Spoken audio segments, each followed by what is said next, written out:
এইরকমই সময়ের মধ্যে আল্লাহ তাআলা কিছু সময় নির্ধারিত করে দিয়েছেন। তার মধ্যে রমজান মাস আছে।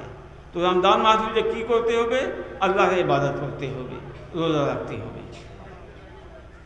তো আল্লাহ তাআলা এই মাস মধ্যে আপনার বান্দার উপরে কেমন কেমন রহমত বরকত নাজিল করবে তার ধারণাও আমরা করতে পারি না। ও আপনারা এটাও জানেন যে এই মাসে কী করতে হয়। মানুষ জানে, মুসলমান জানে যে এই মাসে রোজা রাখতে হয়, এটাও জানে যে তার মধ্যে তারাবি আদা করতে হয়, তারাবি পড়তে হয়।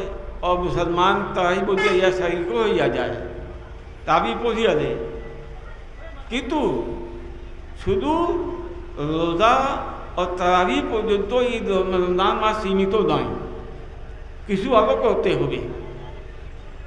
করতে হবে, নিঃসন্দেহে এই মাসের সব থেকে গুরুত্বপূর্ণ ইবাদত হল রোজা এবং তারাবি। কিন্তু তাছাড়াও কিছু জিনিস আছে যার উপর ধ্যান দেয়নি, খেয়াল করি না। তো আসলে কোথায় ইয়ে হলো যে আল্লাহ তাআলা আমার লোককে এই সারা বছর 11 মাস তো দিয়েছেন যে তোমরা কাজকর্ম করো, ধান্দা করো, ব্যবসা বাণিজ্য করো, সব কিছু করো। আল্লাহ তাআলা জানে যে আমি তাকে অনুমতি দিয়ে দিয়েছি যে এই 11 মাস মধ্যে সব কিছু করবে। ওই জায়েজ কাম করার পরেও, কাম ধান্দার মধ্যে ব্যস্ত হওয়ার পরেও তার মন মধ্যে গফলতি আইয়া যায়। তো আল্লাহ তাআলা এই মাস দিয়েছেন যে আসো এই মাসে, এই 11 মাস পর্যন্ত তোমরা যা গুনাহ করেছো, যা গফলতি হইয়া গিয়েছে, যার মন মধ্যে ময়লা বসে গেছে, এই মাসে আসছে আল্লাহ দরবারে মুছে আলো। আপনার যা কিছু গুনাহ হয়েছে এই মাসে আইয়া আল্লাহ দরবারে তা থেকে মাফি চাইয়া। তো তার জন্য করতে কী হবে? যেভাবে দিন মধ্যে 5 বার আমরা মসজিদ মধ্যে আইয়া নামাজ পড়ি, সময় বাহার করি। যদি ব্যবসা বাণিজ্য করতে আসি, নামাজের সময় হইল, আইয়া নামাজ আদা করলাম, সময় বাহির করলাম না। তো এইরকম যখন রমজান মাস হয়েছে তো আমাকে সময় বাহির করতে হবে। আপনাদের যে দৈনিক কাজকর্মের মধ্যে সময় বাহির করিয়া তার মধ্যে ইবাদত বন্দেগীর মধ্যে এই মাস কাটাইতে হবে। যদি কোনো ব্যক্তি রিটায়ার হয়ে গেছে, অবসর আছে, তো যত বেশি ইবাদত করতে পারে করুক। আর যদি ব্যস্ত আছে, ব্যবসা বাণিজ্য করতে আসে, তো তার মধ্যেও দেখতে হবে যে আমি কত সময় এই আল্লাহ ইবাদত বন্দেগীর মধ্যে দিতে পারি। বেশি সময় বাহির করিয়া এই রমজান মাসে যে আল্লাহ ইবাদত বন্দেগী করে। দ্বিতীয় কথাই যে এই মাসে তো নফিল নামাজ, রোজা, নফিল নামাজ এবং জিকির আসকার করতেই থাকে। কিন্তু তার থেকে বড় কথা এটা হলো যে এই মাসকে আমরা এমনভাবে কাটাবো যে এই মাসে আমার তার গুনাহ না হয়। আমরা এই মাসকে এমনভাবে কাটাবো যে এই মাসে আমার দ্বারা গুনাহ না হয়। যদি আপনি এই মাসকে এমনভাবে কাটাইয়া দিলেন, আপনি এই মাস মধ্যে গুনাহ করলেন না, তো আপনি এমন ব্যক্তি আছেন যে আপনাকে প্রশংসা করা হোক, আপনার প্রশংসার যোগ্য আছেন যে এই মাসে আপনার দ্বারা গুনাহ হইল না।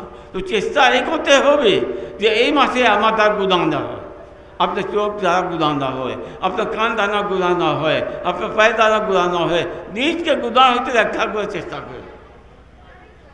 অথবা হইব কি হবে এই কি যেরকম অন্য তো মাস এসে চলিয়ে গেছে, রমজান মাস আসিয়া চলিয়া যাবো, আপনার মধ্যে গুনাহ করতে, কানে গুনাহ হইতে আসে, চোখে গুনাহ হইতে আসে, পায়ে গুনাহ হইতে আসে, সব গুনাহ হইতে আসে। আমরা রমজান থেকে লাভবান হতে পারলাম না। যদি রমজান থেকে লাভবান হইতে চান তো আপনার চেষ্টা হওয়া দরকার যে এই রমজান মাস মধ্যে আমার থেকে যে গুনাহ না হয়। কেন? রোজা তো বড় উৎসাহিত হইয়া রাখিয়েছেন আপনি, রোজা বড় উৎসাহিত হইয়া রাখিয়েছেন। রোজার মধ্যে করতে কী হবে? সারাদিন সকাল থেকে বিকাল পর্যন্ত আমরা কিছু খানা খাই না, পানি খাই না, স্ত্রীর কাছে যাই না, হ্যাঁ স্ত্রী ইচ্ছা হলে স্ত্রীর কাছে যাই না, এটাই তো করতে হয়। अब देखें खाना केमन আছে, হালাল আছে না হারাম? হালাল আছে। পানি কেমন আছে, হালাল আছে না হারাম? হালাল আছে। স্ত্রী হালাল আছে না, সব কিছু হালাল আছে। আল্লাহ হুকুমে এই হালাল জিনিসকে আপনি বাদ দিয়ে দিলেন, ছাড়িয়ে দিলেন।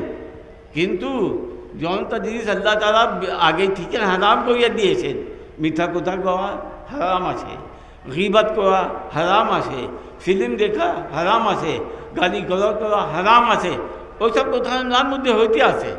এ কমন রোজা হলো, রোজা রাখছেন, হালাল জিনিস তো বাদ দিয়ে দিলেন, হারাম জিনিস ছিল ওইটা বাদ দিলেন না, এ কেমন রোজা হইল? এই জন্যে নবী করিম সাল্লাল্লাহু আলাইহি ওয়াসাল্লাম এই হাদিসের মধ্যে ইরশাদ করলেন যে আল্লাহ তাআলা ইরশাদ করেছে যে ব্যক্তি রোজা অবস্থাতে মিথ্যা কথা ছাড়লো না, তার ক্ষুদ্র থাকা আমাকে দরকার নাই।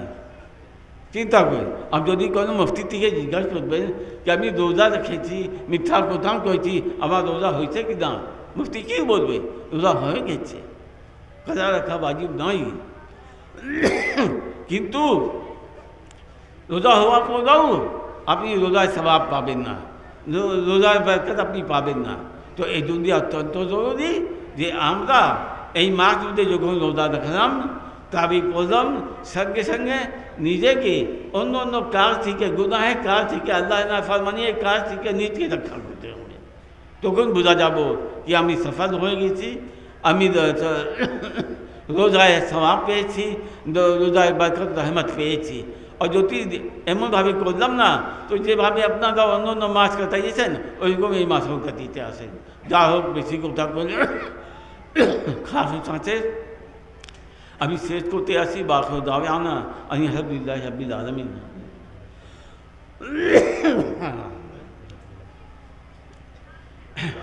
দোয়া করুন, দোয়া করুন,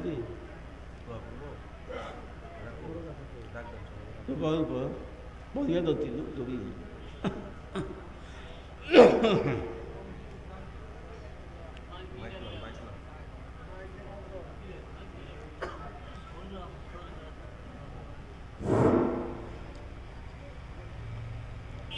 মসজিদের কমিটির লোকদের দৃষ্টি আকর্ষণ করছি, হুজুর এখন দোয়া করে দিবে।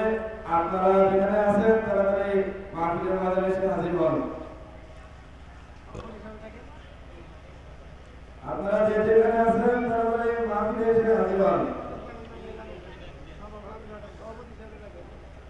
মসজিদের সভাপতি সাহেব, সেক্রেটারি সাহেব, এসিএস সাহেব, আপনারা যেখানে আছেন মাহফিলের মাঝে চলে আসুন।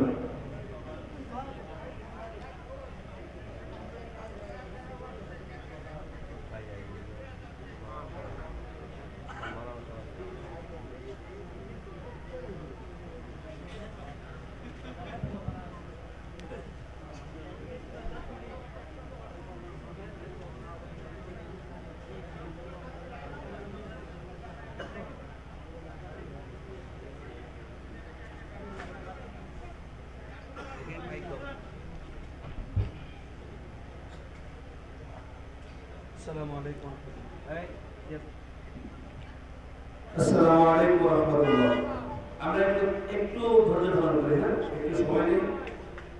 আসলে আজকে একটু মিস্টেক হয়েছে যে হুজুর কখন আসবে, দোয়া কখন হবে, এই বিষয়টা নিয়ে হলো কি একটা পরিপাটিত একটা ব্যবস্থা আছে, একটা শৃঙ্খলা আছে। আলহামদুলিল্লাহ, আমাদের সারা বাংলাদেশে তো বিভিন্ন জায়গায় যাইতেছি, কথা বলতেছি, আবার বলাইতেছি। আমাদের একটা খাসিয়ত, আমাদের একটা অভ্যাস আছে হলো, ধরেন আমরা যখন একজন বক্তা চলে আসি স্টেজে, তখন আমরা কথা বলি, তখন আমরা কি করি, ওই বক্তার সম্মানার্থে, ওই আলোচকের সম্মানার্থে আমরা তখন কথা ছেড়ে দিয়ে ওই যে আলোচক আসেন তাকে আমরা যত দ্রুত সম্ভব স্টেজ ছেড়ে দিই, মাইক ছেড়ে দিই। হুজুর আসছেন, হুজুর অসুস্থ আছেন বা হুজুরের সমস্যা আছে, হুজুরের যে সহযোগী যে আছে তার সেই ব্যাপারটা আমাদের সঙ্গে আগে খোলাসা করা উচিত ছিল। আপনি কি করেন? হুজুরের যে সহযোগী আছে তার এই বিষয়টা নিয়ে আগে আমাদের সঙ্গে খোলাসা করা দরকার ছিল। তাহলে আমি যদি বাহিরে গিয়ে 2.5 ঘন্টা 3 ঘন্টা ওয়াজ করে স্টেজ ঠিক রাখতে পারি, আজকে 12 বার করে এখানে আমি আরো 18 ঘন্টা করে ওয়াজ স্টেজ ঠিক রাখতে পারতাম। তবে যে মাওলানা আমাদের জাফরি সাহেব আল্লাহ আদালতে ওয়াজ বেশি করতে পারতো, কিন্তু তাবারুকটা রেডি হয়ে মাঠ পর্যন্ত আসলো না, ভাব করে মোনাজাতে দিয়ে গেলে এটা শৃঙ্খলা ঠিক থাকবে না, শৃঙ্খলা ব্যাহত হবে, বিশৃঙ্খলা সৃষ্টি হবে। এজন্য একটু ধৈর্য ধারণ করেন, তাবারুক আসুক, ইনশাআল্লাহ আপনাদের মেহমানদের জন্য ঠিকঠাক মতো হয়। আর সামনে থেকে এই ব্যাপারে অবশ্যই হুজুরের সাথে যারা আসবেন, হুজুরের সহযোগী যারা আছেন, হুজুরের পক্ষ থেকে যারা মাহফিল কমিটিকে জানানো, টাইমলি একটা শিডিউল ঠিক করে জানাবেন। হুজুর 12টায় আসবে 10টায় আসবে, এটা জানাবেন এবং এসে ওয়াজ করবেন আর মোনাজাত করবে এই বিষয়ে জানাবেন।